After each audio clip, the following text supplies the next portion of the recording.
Vijayawada Benz circle వద్ద గల నారా చంద్రబాబు నాయుడు కాలనీలోని నైస్ స్పాలో వ్యభిచారం జరుగుతుందన్న సమాచారంతో పటమట పోలీసులు దాడి చేసి స్పా నిర్వాహకుడిని, 3 మహిళల్ని, ఒకరు ఢిల్లీ, ఒకరు నాగాలాండ్, ఒకరు లోకల్, 4 విటుల్ని అదుపులోకి తీసుకోవడం జరిగిందని పటమట సిఐ మోహన్ రెడ్డి తెలిపారు.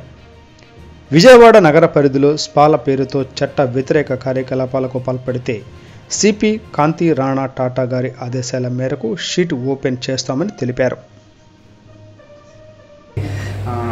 మా నగర సిపి కాంతి రాణా టాటా గారు ఆదేశాలు ఇచ్చారు. ఆదేశాలను అమలుపరచడానికి మేము నిరంతరం కృషి చేస్తాం. ఈ అమ్మాయిలు ఎక్కడి నుంచి వచ్చారు? ఎంతమంది వచ్చారు? ఒక ఆర్గనైజరు, 3 విక్టిమ్స్ ప్లస్ ఒక 4 విటులు. ఈ అమ్మాయిలు ఎక్కడి నుంచి వచ్చారు? బెంగాల్ అంటున్నారు. ఒకళ్ళు ఢిల్లీ వాళ్ళు, ఒకళ్ళు నాగాలాండ్కి సంబంధించిన వాళ్ళు, ఒకళ్ళు లోకల్ వాళ్ళు.